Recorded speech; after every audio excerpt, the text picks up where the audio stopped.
bracket goes over all of triangles. I am going to go through some of them with you, and then the expectation that you do the rest on your own. So, triangle existence. How do I know whether or not a triangle exists or not? The sum of the two smaller sides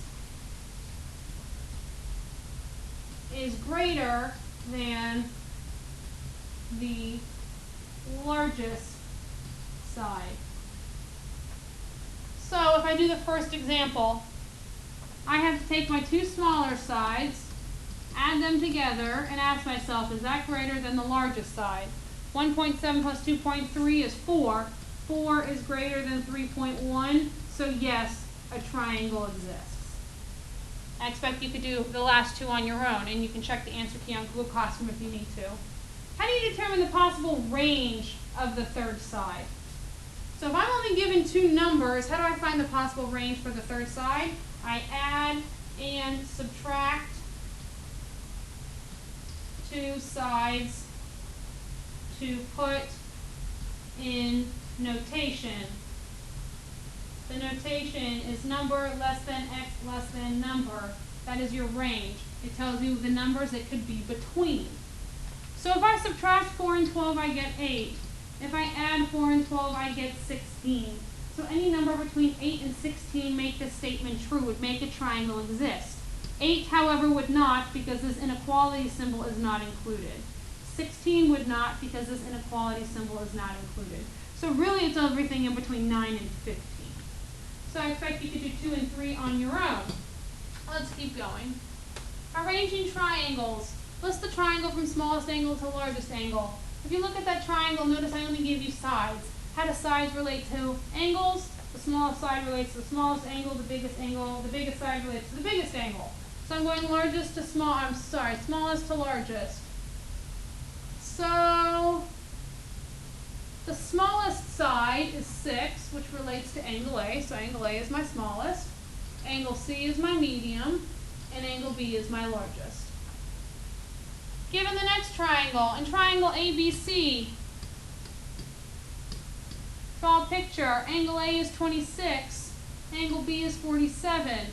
How do I find angle C? Well, I got to add them up and subtract from 180. I get 107. So list the sides from largest to smallest. So what's my largest angle? C. So what's my largest side? AB. What's my next largest angle? Angle B. So my next largest side is AC. And then BC. Next one, exterior angle theorem. This one's commonly missed. The exterior angle theorem states the exterior angle is equal to the sum of the non-adjacent angles. So my exterior angle, which is 8 plus 6x, is equal to the sum of my non-adjacent angles. So P and Q are not adjacent to that exterior angle, so 30 plus 4x plus 2. So if I solve, I will get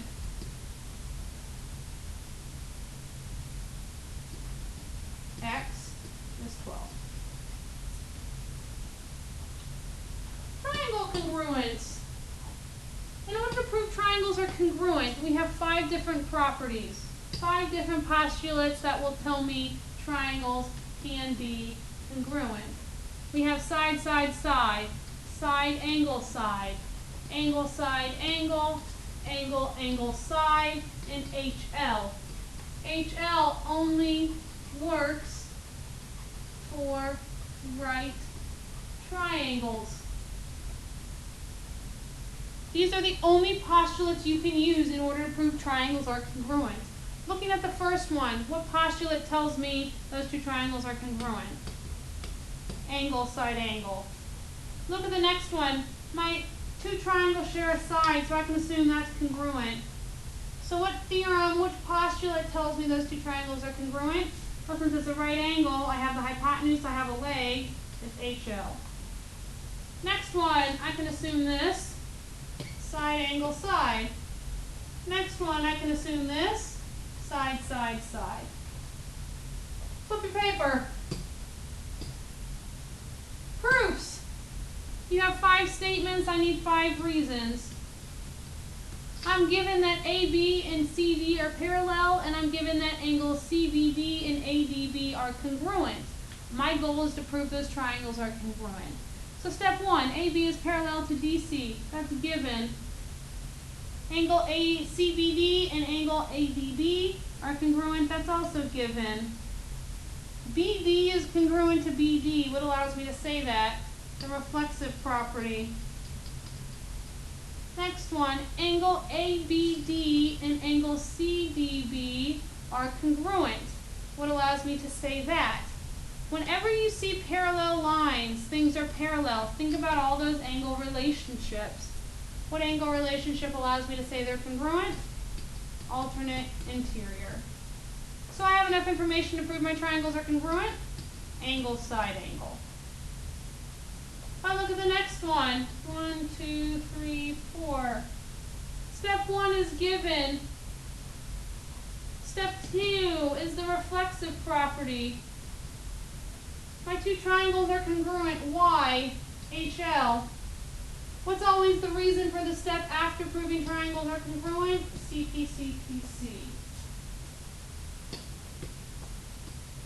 CPCTC stands for corresponding parts of congruent triangles are congruent.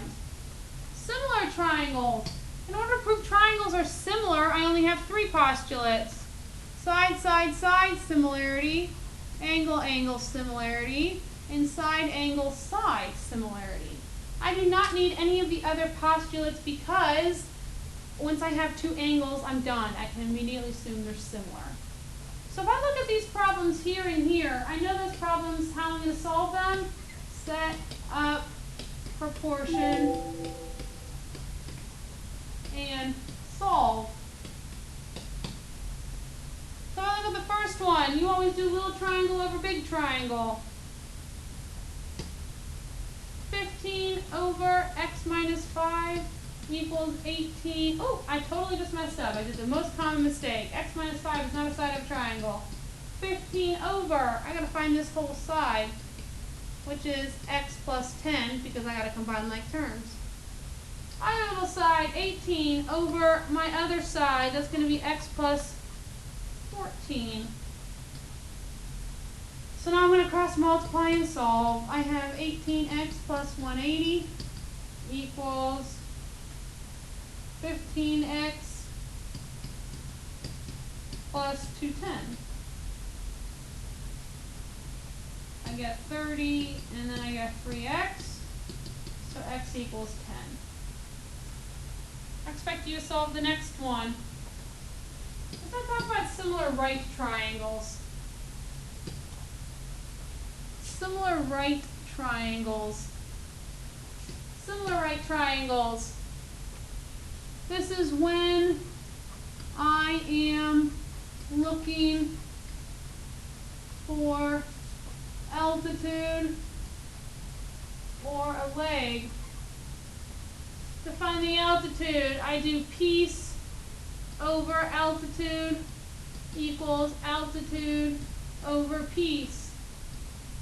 I call this the snake. To find the leg, it's piece closest to leg over leg equals leg over whole hypotenuse.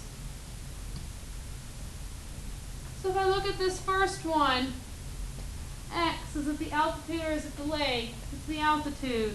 So piece over altitude equals altitude over other piece. Piece over altitude equals altitude over other piece. Cross multiply and solve. Let's go to the next one. Let's find x first. Is x the leg or hypotenuse? No. Is x the leg or the altitude? It's the altitude. No, it's the leg. I don't know what I'm talking about. So leg. Piece closest to the leg, which is 4, over the leg equals the leg over the whole hypotenuse. My whole hypotenuse is 9. Okay, x squared equals 36, so x equals 6. Y is my altitude, so to find my altitude, it's piece over altitude equals altitude over other piece. I have 20 equals y squared. So if I simplify 20, it's 5 and 4, 4 and 5, so 2 rad 5. Flip your paper.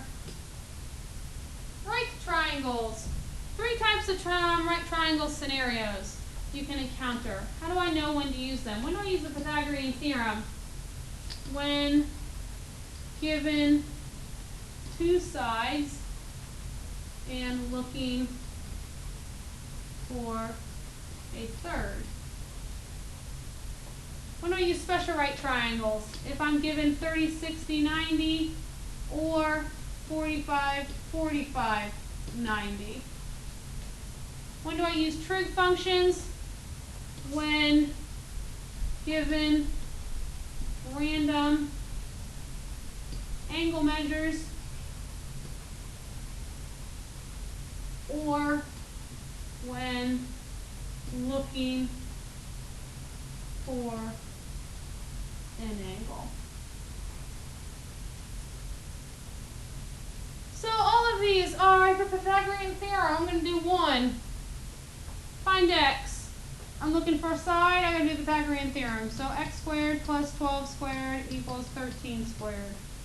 So x squared plus 144 equals 169. X squared equals 25.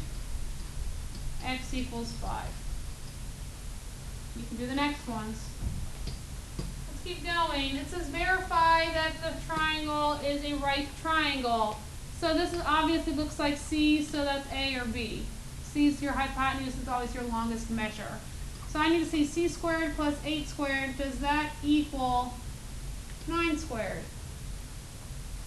So 36 plus 64, does that equal 81? 100 does not equal 81. So this would not be a right one, this would actually be acute, because you got to look at C squared and relate it to A squared plus B squared. This is less than 100, so it'd actually be acute.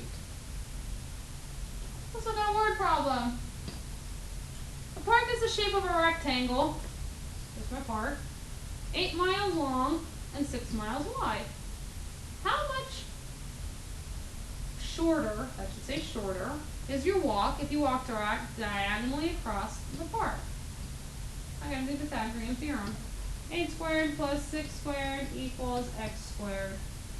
So 64 plus 36 equals x squared. X squared is 100. X is 10. So how much shorter is my walk? So I'd have to walk 8 and then 6, which would be 14 miles. Or I could walk 10 miles to get the same location if I did the hypotenuse. So my walk is 4 miles shorter. Keep going. Special right triangles. With a special right triangle, you always want to start at your shortest leg. To get to your long leg, you multiply by rad 3. To get to your hypotenuse, you multiply by 2.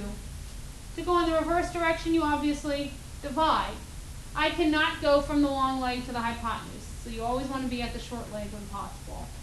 45, 45, 90, it doesn't matter which leg you start out at because they're the same. It's an isosceles triangle. So to get from the leg to the hypotenuse, you multiply by rad 2. To go in the reverse direction, you divide by rad 2. So I'll do a couple of these.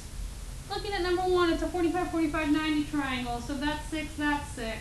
How do you get from the short leg, or how do you get from the leg to the hypotenuse? You multiply by rad 2. If I do number 2, this is 60, which means this is 30. So is 6 my short leg, my long leg, or my hypotenuse? My short leg. So to get to my long leg, I multiply by rad 3. To get from my short leg to my hypotenuse, I multiply by 2. If I go to number 4, skipping 3, I think you can do it. If that's 30, this is 60. 9 is my long leg. For my long leg, I can only go to my short leg. I'm going to do 9 divided by rad 3. Can't have a radical in the denominator, so rad 3, rad 3.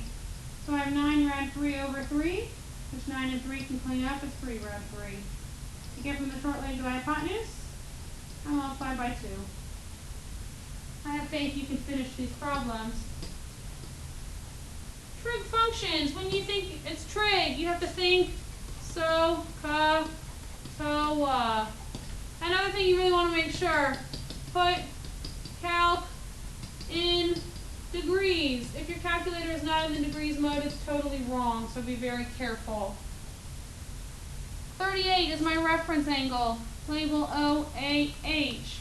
I'm given something for O and something for H, so I'm going to use sine. So sine, my angle goes in parentheses, equals opposite over hypotenuse. When x is in the denominator, you switch x and sine of 38. So 17 divided by sine of 38, 27.6. I'm now going to do number 6. I'm looking for an angle. Label OAH. That's sine, so sine of my angle equals opposite over hypotenuse. So how I get my x away from my trig function, I got to multiply by sine of -1 on both sides. So how I get sine of -1, second sine, 4 divided by 10. So x is about 24 degrees if I round to the nearest whole number. Last page. Angle of elevation, angle of depression. One thing you have to remember, angle is always on the ground. No matter if it says angle of elevation or angle of depression, it's always on the ground. A man flies a kite with a 100-foot string. The angle of elevation of the string is 52 degrees. How high off the ground is the kite? Gotta use trig. OAH. I'm liking sine today. Sine of 52 equals x over 100. Gotta multiply by 100 on both sides. 100 sine of 52. 78.8 equals x.